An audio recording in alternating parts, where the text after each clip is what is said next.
Capítulo 4. Aldrisa había regresado a su cuartel general tras haber inspeccionado los puestos avanzados con algo más que la pérdida del ojo provocando su frustración. Aunque todos los puestos avanzados habían demostrado estar en perfectas condiciones, algunos de los informes de actividades que había recibido de los oficiales al mando la habían inquietado. Allí donde debería haber habido alguna actividad normal de orcos, casi ninguno había reportado nada. Y, allí donde no había habido actividad, habían tenido lugar pequeños sucesos extraños, aunque ninguno tan espectacular como lo que ella y su unidad se habían encontrado. Informes de unas cuantas pisadas aquí, una flecha rota con marcas de la horda, la desaparición de un corsó en otra parte solas, no eran nada de lo que preocuparse, pero sumadas señalaban problemas crecientes. La comandante se sentó con las piernas cruzadas en una alfombrilla de hierba tejida en su cuarto. A su derecha una taza caída y un pequeño charco seco de agua señalaban un fracasado intento anterior de ajustarse a sus nuevos problemas de percepción tras la pérdida del ojo. Aldrisa lo hacía mejor ya, pero seguía habiendo momentos en los que sus dedos tenían que dudar antes de estar segura de que cogía correctamente un pergamino. Se quedó mirando los distintos informes de los diversos puestos avanzados. El ojo que conservaba pasaba rápidamente de uno a otro. Sin embargo, cuando Aldrisa miró al que le quedaba más a la izquierda, se dio cuenta de que Denea estaba esperando allí. Por un breve instante Aldrisa notó lo que sabía que era impaciencia por parte de su lugarteniente. Esa emoción se borró rápidamente, dejando solo la firme expresión de una teniente de los centinelas. Aldrisa no sabía cuánto tiempo podría llevar allí Denea. La comandante intentó no pensar en lo que hubiese ocurrido de haber estado en combate y, en lugar de Denea, hubiese sido un orco el que estuviese en su punto ciego. Al levantarse para hablar con Denea, Aldrisa no mostró frustración ni por su error ni por la impaciencia de su lugarteniente. ¿Qué ocurre? Me has llamado. Así era, pero a Aldrisa se le había olvidado. Limitándose a sentir, dijo. He leído todos los informes. Creo que es urgente que avisemos a Darnassus. La incursión de los orcos cerca del puesto avanzado ha sido el suceso más agresivo, pero ni mucho menos el único. Ya han hecho incursiones en la zona anteriormente. ¿Crees que este incidente es importante? Lo bastante importante como para enviarle un mensaje a la general Shandris inmediatamente. Dentro de un cuarto de hora tiene que estar preparado un hipogrifo y su jinete. Denea saludó y salió. Aldrisa volvió a mirar los informes por última vez y entonces, tomando una pluma, escribió todo lo que creyó pertinente y cómo, en su opinión, estaba todo relacionado. Para cuando hubo acabado, Denea había vuelto. La jinete está preparada. He escogido a Aradria Alzanubes. La comandante asintió con aprobación. Aradria era una experta jinete, quizá la mejor en todo Vallefresno. Sellando el pergamino dentro de un saquito, Aldrisa volvió a levantarse. Con Denea un paso por detrás de ella, se dirigió hacia donde la mensajera ya esperaba sentada a lomos de un enorme animal de color verde oscuro con garras en las patas delanteras y la cabeza coronada de un ave de presa. Una cabeza también adornada con largos cuernos ramificados, mientras que el resto del cuerpo era como el del más delgado de los ciervos. Tenía las alas color naranja brillante, como un sol poniente.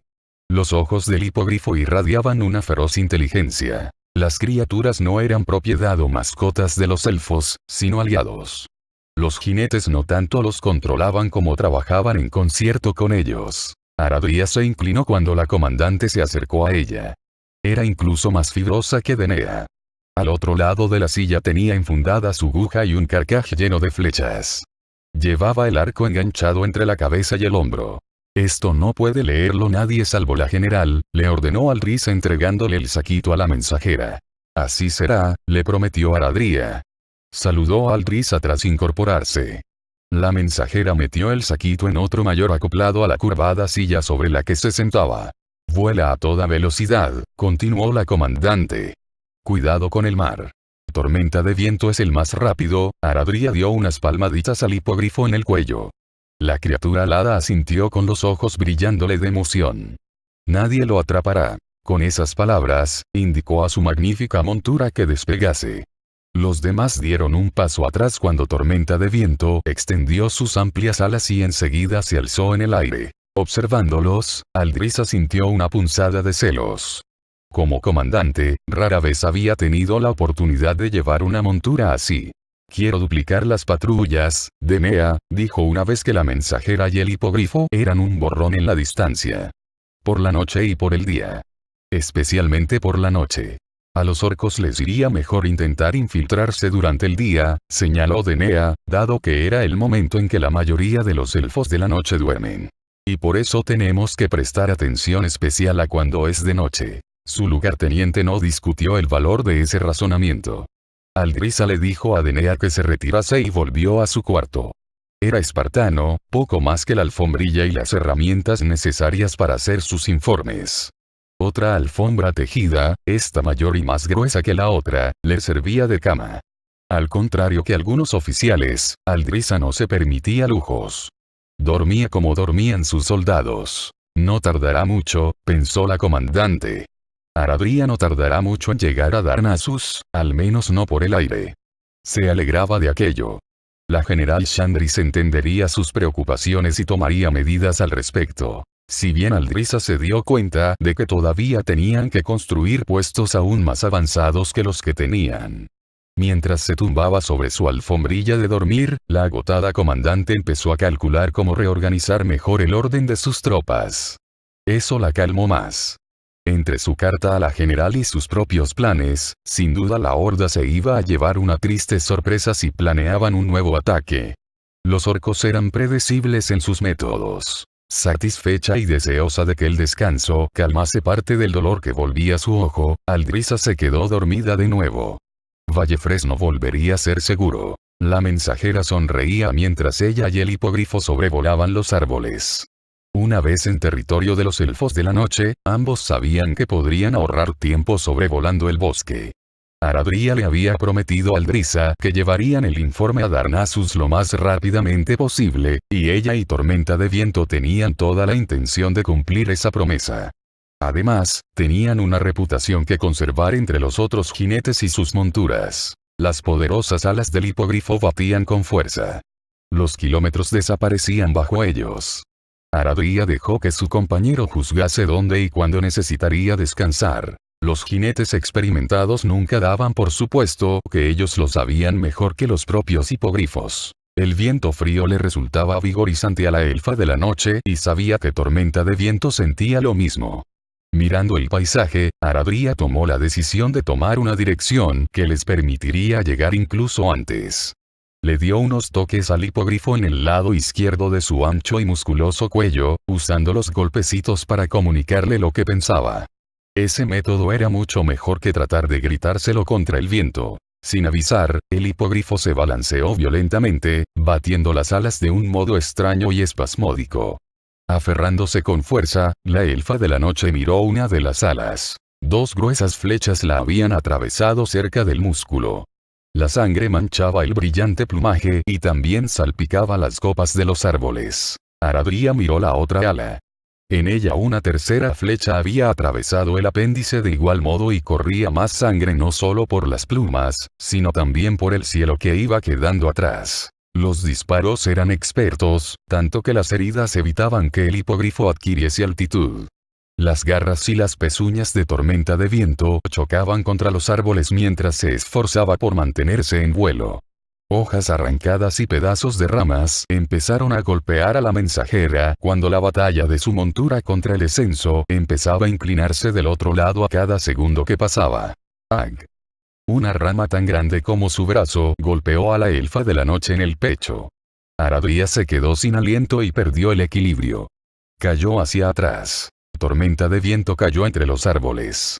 La colisión fue la última gota que colmó el vaso para la centinela, que salió disparada de la silla. De no ser por la frondosidad de las copas de los árboles, Aradria habría muerto. Se chocó contra una pesada rama tras otra hasta que la acumulación de restos que caían con ella creó una barrera que frenó su caída. Quedó allí aturdida, con la cabeza y el brazo izquierdo colgando. El herido hipogrifo se enredó en una masa de árboles a poca distancia. Con el instinto sustituyendo al pensamiento, Tormenta de Viento se retorcía y se movía intentando liberarse. La silla, atrapada en algunas de las ramas, lo retuvo durante un momento hasta que la pura furia le permitió deshacerse de ella. La silla cayó varios metros hacia abajo. Aradria oyó la frustración del hipogrifo y pudo ver retazos de su esfuerzo mientras trataba de incorporarse hasta quedarse sentada. Se quitó el arco roto por la caída del hombro. Arañada, sangrando y con un meñique doblado en un extraño ángulo, a pesar de todo la elfa de la noche solo pensaba en su compañero y en el saquito. Deteniéndose solo para volverse a colocar el dedo para mejorar su agarre, se dirigió ágilmente hacia Tormenta de Viento. Pero apenas había dado un paso cuando el hipogrifo, todavía en una extraña postura a pesar de haberse liberado de la silla, rompió las ramas quebradas que lo sostenían. El enorme animal soltó un graznido mientras descendía violentamente de rama en rama y acabó por desaparecer de la vista de Aradria. Fijó desesperadamente la mirada en la silla que estaba bajo ella a cierta distancia. Aunque conservaba el deseo de ayudar al hipogrifo, Aradria sabía que su deber era recuperar el saquito. Buscando por última vez con la mirada a Tormenta de Viento, la elfa de la noche saltó hacia la silla. Las ramas apenas la sostuvieron. Incluso aquellas que no estaban justo donde había caído el hipogrifo estaban dañadas por las otras que habían caído. Aradria hizo un cálculo rápido de cuál le convendría más y saltó hacia ella. Aterrizó a apenas unos metros de la silla. Solo entonces vio que el saco más grande estaba vacío. El pequeño que contenía la misiva estaba ahora en alguna parte más abajo, quizá incluso en el suelo. Aradria recuperó su aguja y se la colocó en el guantelete. Tras un instante de reflexión, la centinela también cogió el carcaj con las flechas. Los gritos furiosos de Tormenta de Viento le llegaban desde muy abajo.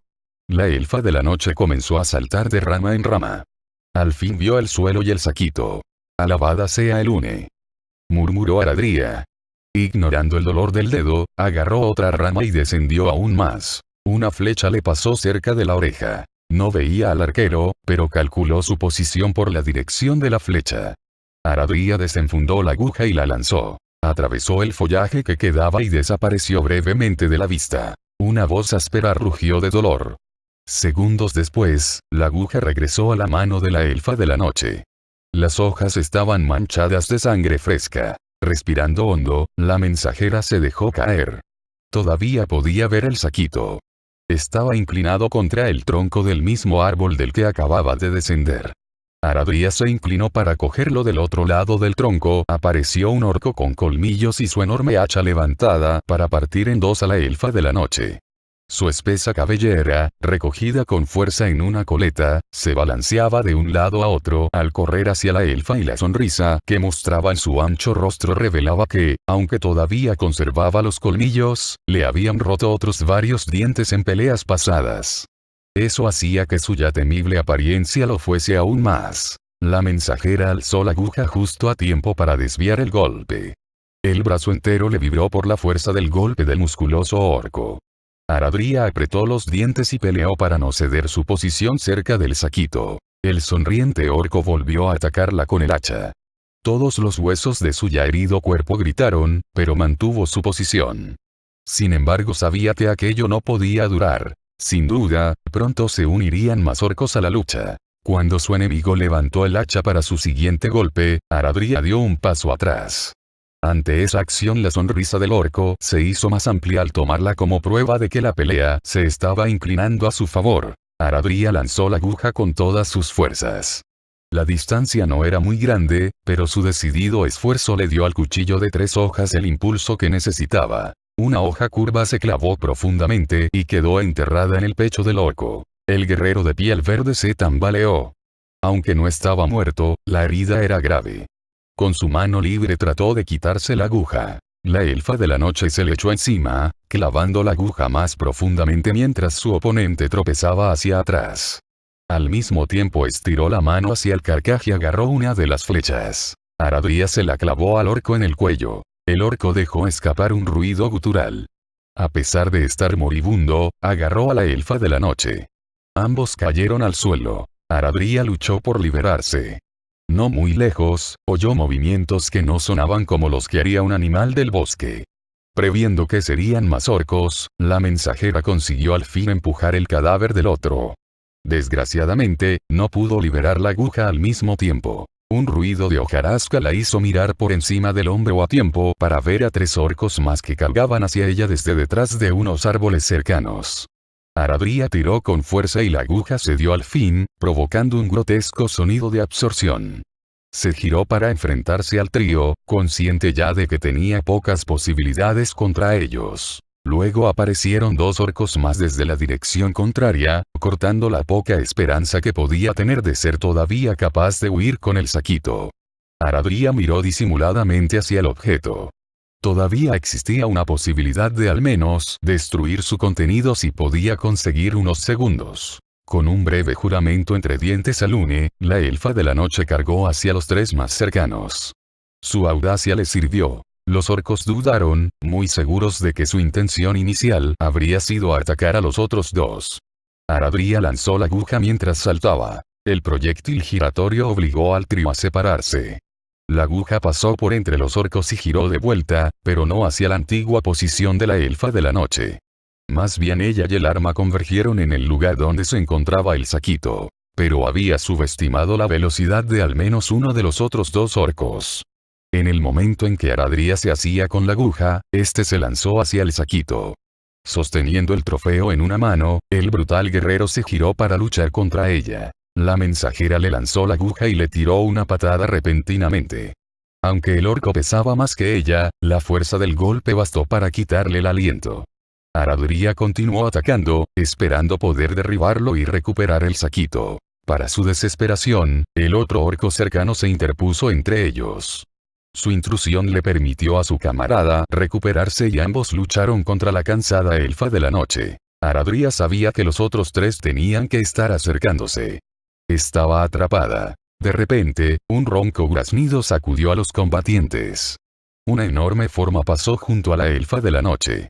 Poderosas garras atravesaron el torso de uno de los orcos. Aunque sangrando por muchas heridas y usando obviamente más una pata delantera que la otra, Tormenta de Viento era todavía una terrible amenaza. Los orcos no podían pasar más allá de su afilado pico. Su cuerpo evitaba que pudiesen alcanzar a Aradria. La elfa de la noche usó esta oportuna entrada para rechazar a los otros 2 adversarios. Echó una mirada fugaz al hipogrifo tratando de calcular su estado. Tormenta de Viento no podía volar, eso estaba claro tal como le colgaba un ala, pero quizá aún podría alejarla de la pelea. Pero antes necesitaba el saquito. Tormenta de Viento. Cuando el hipogrifo respondió, Aradria le hizo un gesto señalando al orco que tenía el saquito. Es posible que el enorme animal no pudiese volar, pero sí que podía saltar muy bien. Usando sus garras espantó a los 2 orcos que tenía cerca, se giró y dio un portentoso salto por encima de Aradria. Los otros orcos se echaron hacia atrás cuando el hipogrifo aterrizó. Tormenta de Viento ignoró al que no tenía el saquito. El hipogrifo lanzó picotazos al guerrero, pero el orco se negó a soltar el saquito incluso ante una amenaza como aquella. Al mismo tiempo, Aradria se levantó con la esperanza de poder atacar al orco mientras Tormenta de Viento lo distraía. Tormenta de Viento lanzó la cabeza hacia adelante con el pico abierto de par en par. Una lanza alcanzó al hipogrifo a un lado del pecho. Tormenta de Viento dejó escapar un asombrado grito y se tambaleó. Y al hacerlo chocó con su jinete, derribándola. El mundo giró con Aradria. Un espantoso dolor le atravesó el pecho. Casi se desmayó. Un espeluznante lamento la hizo olvidar brevemente la agonía. Aradria oyó un ruido cortante y húmedo y luego el chillido de Tormenta de Viento. Un momento después, el suelo tembló cuando algo pesado e inerte cayó junto a ella. El dolor la consumió hasta que al final no quedó nada. Uno de los orcos con los que Aradria había estado luchando empezó a inclinarse sobre el cuerpo inmóvil de la elfa. La sangre brotaba de una profunda herida junto al pulmón izquierdo de la mensajera donde una de las hojas curvas de su aguja se había clavado mientras rodaba. ¿Por qué molestarse?, preguntó otro orco. La herida es profunda. No puede estar viva.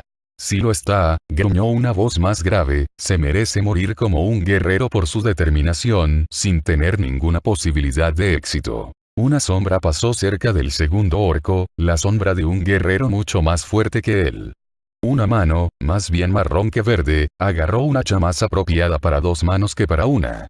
La hoja curvada y sumamente afilada era enorme y estaba baqueteada y permanentemente manchada con sangre antigua.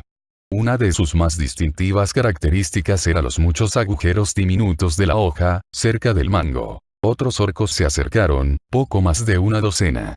3 llevaban las heridas que indicaban un encuentro previo con el hipogrifo. El guerrero que había cogido el saquito se lo enseñó a su líder. No la vi respirar. Está muerta. Por esto es por lo que ha luchado con tanta porfía, gran jefe de guerra. El líder colgó el hacha en su espalda y tomó el saquito. Debido a que era un orco magar, tenía la piel marrón y no verde. Su mandíbula era más ancha que la de la mayoría de los orcos y de ella brotaban un par de gruesos colmillos con las puntas tan afiladas como puñales. Al contrario que los demás de la partida, era calvo. Llevaba hombreras hechas en parte con el cráneo de un enorme depredador que él mismo había matado y sobre cada hombro también había un gigantesco colmillo curvo. Eso último era en honor a su padre Grom, pues se trataba de los colmillos del mismísimo señor del pozo Manoroth, el gran demonio al que su padre había matado. Al matar a Manoroth, Grom había liberado a su pueblo de la maldición de la sangre del demonio que los había convenido en sirvientes de la monstruosa Legión Ardiente. Abriendo con facilidad el saquito, leyó el mensaje. Su única reacción inicial fue un solitario gruñido de satisfacción. Los espíritus nos han guiado. Estamos donde debíamos estar para atrapar a esta presa, metió el pergamino en un saquito de su cinturón. El destino está con nosotros. Todo encaja en su lugar. Los elfos de la noche han reaccionado justamente como dije que harían. Garrosh grito infernal lo sabe todo. Gritó el orco que le había entregado el saquito. Lleva a sus enemigos a su perdición y se ríe de sus débiles intentos de ocultarle el cuello a su poderosa hacha Aullavíceras. Pronto Aullavíceras probará mucha sangre de elfos. La gloria de la horda es eterna, replicó Garrosh con un tono de creciente emoción. Esta es ahora nuestra tierra, miró a su alrededor. Tantos árboles. Tanto mineral sin explotar. La alianza ha sido torpe por no utilizar esta riqueza. Nosotros construiremos aquí una ciudad que rivalizará incluso con Orgrimmar. Los otros orcos lanzaron una potente exclamación de celebración en voz baja. Aunque se encontraban en el bosque, no se fiaban de que no fuera a haber alguien que los pudiera oír. Ninguno de los orcos temía la posibilidad de luchar, pero esa misión era de suma importancia para el plan general o el propio jefe de guerra no hubiese decidido encabezarla. La mensajera había sido una excepción. El avanzado que la había visto en la distancia había sospechado, por su ruta y por su velocidad, que sin duda llevaba algo de importancia y había informado inmediatamente del avistamiento. Garrosh no había dudado ni por un momento de la conveniencia de ordenar a sus arqueros que derribasen al hipogrifo. He visto cuánto necesito. Ahora regresemos. Las naves llegarán pronto, sonrió, imaginándose ya la carnicería que iba a provocar lo que transportaban las naves. Mi regalo a la alianza debe estar preparado. El resto del grupo lanzó otra exclamación en voz baja. Garrosh empuñó a Aullavíceras y la blandió brevemente. El inquietante sonido se oyó una vez más y luego desapareció cuando el jefe de guerra bajó su hacha. Agarrando el arma con ambas manos, guió a sus seguidores hacia el este. Detrás de ellos, Aradria se movió, dejó escapar un breve gemido y luego yació inmóvil de nuevo.